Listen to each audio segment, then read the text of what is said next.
আজকে বানিয়েছি মোচার কোফতা কারি। তো দেখতেও যেমন সুন্দর, খেতেও তার থেকেও বেশি সুস্বাদু। প্রথমে মোচাটাকে ভালোভাবে বেছে নিয়ে ছোট ছোট টুকরো করে কেটে নিতে হবে। এরপর একটা প্রেসার কুকারের মধ্যে মোচার টুকরোগুলো দিতে হবে, আর দিতে হবে বড় সাইজের একটা আলু 4 ভাগ করে কেটে। এবার আলুটা আর মোচাটা ভালোভাবে সিদ্ধ করে নিতে হবে। কুকারের মধ্যে মোচার টুকরোগুলো, আলুর টুকরোগুলো দিয়ে তার মধ্যে দিতে হবে একটু নুন, একটু হলুদ আর একটুখানি তেল। তেল দিলে মোচার কষটা খুব ভালোভাবে বেরিয়ে যায়, আর মোচা যদি একটুও তিতো ভাব থাকে সেই তিতো ভাবটাও কেটে যায়। এবার কুকারের ঢাকনা বন্ধ করে দিয়ে দিতে হবে 4টে সিটি।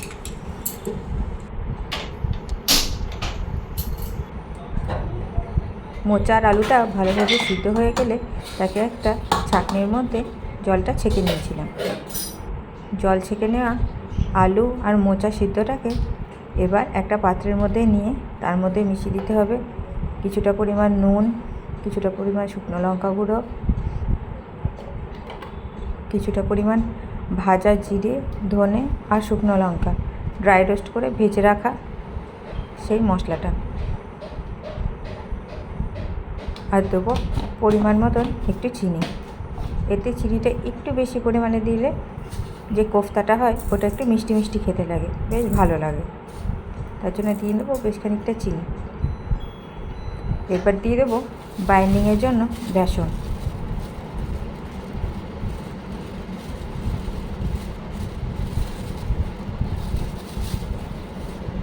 এবার সব কিছুকে নিয়ে একবারই চটকে চটকে ভালো করে মেখে নিতে হবে। আলুগুলো ভালো করে চটকে নিতে হবে।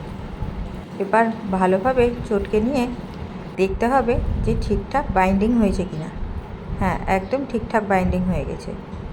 এবার একটা কড়াইয়ের মধ্যে নিয়ে নিতে হবে বেশ খানিকটা সাদা তেল কোফতাগুলো ভাজার জন্য। এবার গোল গোল করে কোফতাগুলো এক এক করে ভেজে নিতে হবে।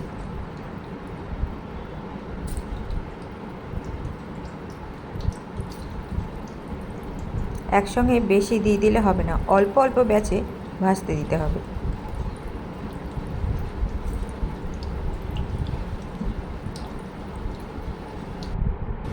এবার লাল লাল করে কোফতাগুলো ভাজা হয়ে গেলে একটা জায়গায় তুলে রেখে দিতে হবে।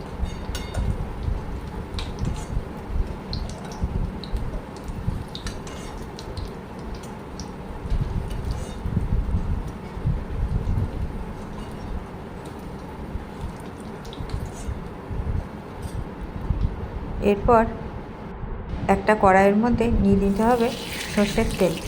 তার মধ্যে দিতে হবে একটা তেজপাতা আর একটা শুকনো লঙ্কা ফোড়ন।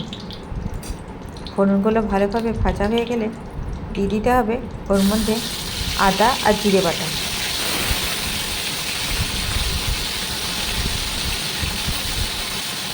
আদা আর জিরে বাটাটা ভালোভাবে তেলের সঙ্গে কষিয়ে নিতে হবে।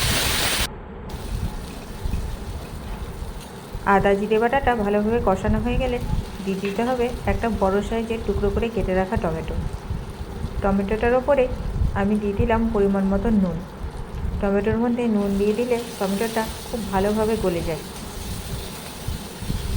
এবার টমেটোটাকে ভালোভাবে নেড়ে চেড়ে কষিয়ে দিতে হবে যতক্ষণ না টমেটোটা গলে যায়। টমেটোটা গলে আসলে এবার ওর মধ্যে দিয়ে দেবো কিছু শুকনো মশলা। দিয়ে দেবো এর মধ্যে পরিমাণ মতন হলুদ গুঁড়ো, পরিমাণ মতন শুকনো লঙ্কা গুঁড়ো,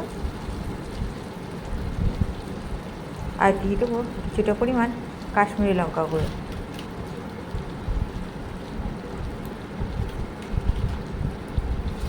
এবার গুঁড়ো মশলাগুলোকে ভালোভাবে কষিয়ে নেব।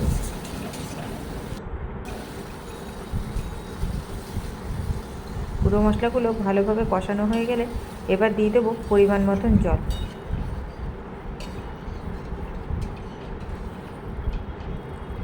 এবার ঝোলটা ফুটে উঠলে ওর মধ্যে দিয়ে দেবো আগে থেকে ভেজে রাখা মোচার কোফতাগুলো।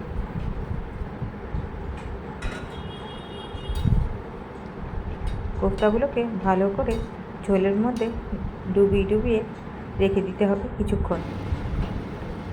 এবার ওর মধ্যে দিয়ে দেবো আন্দাজ মতন চিনি।